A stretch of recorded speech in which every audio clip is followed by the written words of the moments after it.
এই যে তার সন্তান সোহাগ মামলার এই বাদীর ছেলে, তার নিজের মুখে শুনেন মামলা দেওয়া হয়েছিল কিন্তু পুলিশ মামলা গ্রহণ করে নাই, পুলিশ তার মামলা গ্রহণ করে নাই। আজকে পুলিশ ভিন্ন খাতে এই মামলাকে নেওয়ার জন্য ষড়যন্ত্র শুরু করছে। সব জায়গায় চাঁদাবাজি, শরিয়াতপুর বাস সব বন্ধ, শুনলাম আজকে তাদেরকে বহিষ্কার করা হয়েছে। অথচ আজকে আপনারা দেখেছেন প্রেস ব্রিফিংয়ে সাংবাদিক সম্মেলনে ঊর্ধ্বতন কর্মকর্তাদের কাছে বারবার জানানো হয়েছে, কিন্তু না, যতক্ষণ পর্যন্ত সব জায়গায় প্রচার না হয়েছে ততদিন পর্যন্ত বহিষ্কার করা হয় নাই। চাঁদা নিলে পুরস্কার, ধরা পড়লে বহিষ্কার, ভাইরাল হলে গ্রেফতার। কি ভেবেছেন বাংলাদেশের মানুষ বোকা? আজকে আমাদেরকে জিম্মি করে ফেলছে। দল এই খুনের দায় দায়িত্ব গ্রহণ করবে না। আমি স্পষ্ট ভাষায় বলতে চাই, এই খুনের দায় দায়িত্ব তারেক জিয়াকে গ্রহণ করতে হবে। এই খুনের দায় দায়িত্ব মির্জা ফখরুলকে গ্রহণ করতে হবে।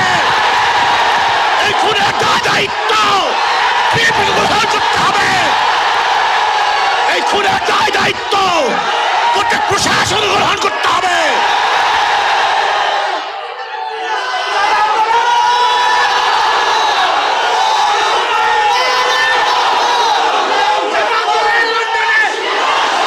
শোনেন,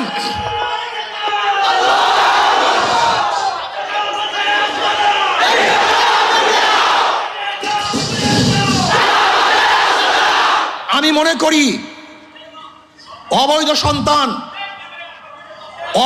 সন্তান জন্ম হওয়ার আগেই তার মৃত্যু কামনা করে।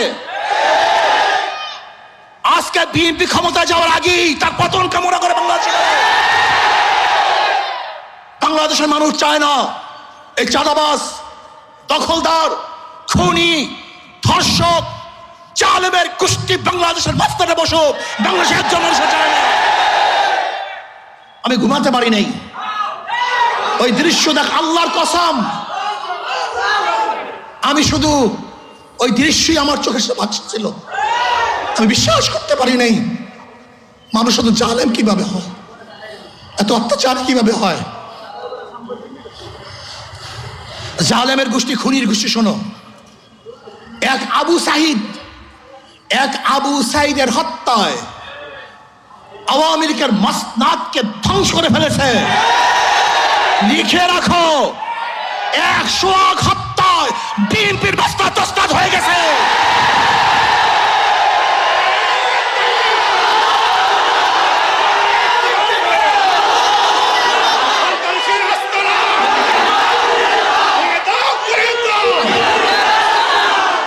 শোনো, তোমরা ভেবেছ গুম হত্যা মামলা বিএনপি ক্ষমতায় আসবে, এই ভয়ে তোমার সামনে সামনে মাথা নত করবে।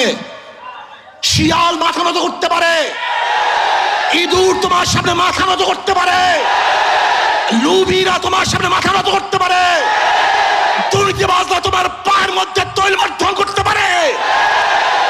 অবৈধ ক্ষমতার যারা স্বপ্ন দেখে তারা তোমার সামনে গিয়ে মাথা নত করতে পারে, কিন্তু বাঘ তোমার সামনে মাথা নত করবে না। সিংহ তোমার সামনে দুর্বল হবে না। আদর্শবান ব্যক্তিরা তোমাকে কোনো অবস্থাতেই পছন্দ করবে না। ভাইয়েরা আমার, আমি মানুষের বিবেক দেখছি। এই ঘটনা ঘটাবার পরেও বিবেকবান মানুষ যারা নিজেদেরকে শিক্ষিত দাবি করে, ওরা কিভাবে বিএনপি আওয়ামী লীগ করে আমার বুঝে আসে না। ওরা শিক্ষিত নয়, ওরা জ্ঞান পাপী।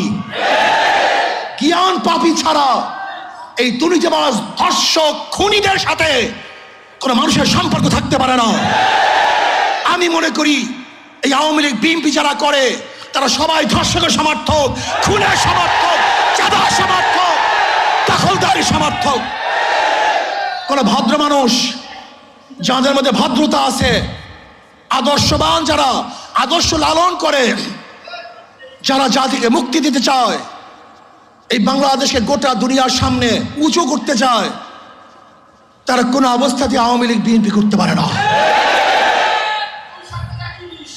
আজকে আমরা বিবি খাড়া হয়ে গেছি।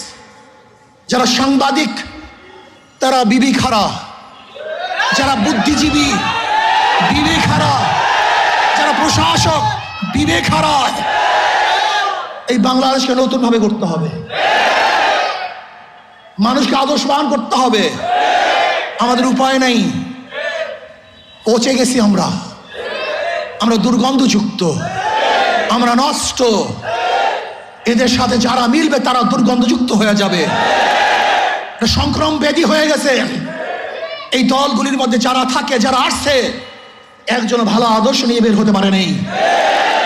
আমার যুবক বন্ধুকে বলবো, আদর্শবান হও, নীতিবান হও। এই দেশকে বিনির্মাণ করতে হবে, এই দেশকে গড়তে হবে, মানুষকে আশ্রয় দিতে হবে, জুলুম মুক্ত দেশ করতে হবে, চাঁদা মুক্ত দেশ করতে হবে, সন্ত্রাস মুক্ত দেশ চাই।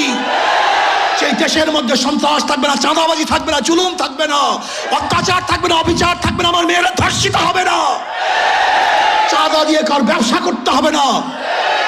এরকম দেশের জন্য চেষ্টা করো, সাধনা করো।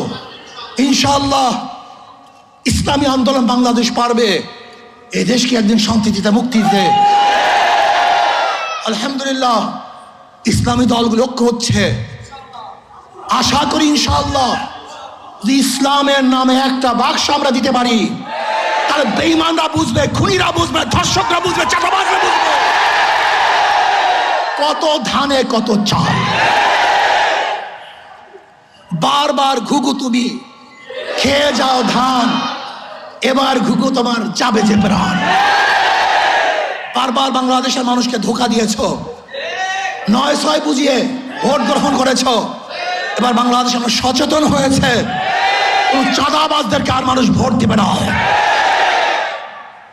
যারা বিগত দিনে দুর্নীতিতে 5 বার চ্যাম্পিয়নশিপ লাভ করেছে, যারা অবৈধ নির্বাচন উপহার দিয়েছে, যারা চাঁদাবাজি করার কারণে দেশ থেকে মানুষ বিতাড়িত করেছে, দ্বিতীয়বার তাদেরকে মানুষ আর ভোট দিবে না ইনশাআল্লাহ। চাঁদাবাজের বিরুদ্ধে ঐক্য হবে তো ইনশাআল্লাহ, চাঁদাবাজের বিরুদ্ধে সবাই ঐক্য আসিতে ইনশাআল্লাহ। যখন যেই সময় ডাক দেওয়া হবে, চাঁদাবাজির বিরুদ্ধে আমরা ঝাঁপিয়ে পড়বো ইনশাআল্লাহ। আল্লাহ আমাদের সবাইকে কবুল করে নেন।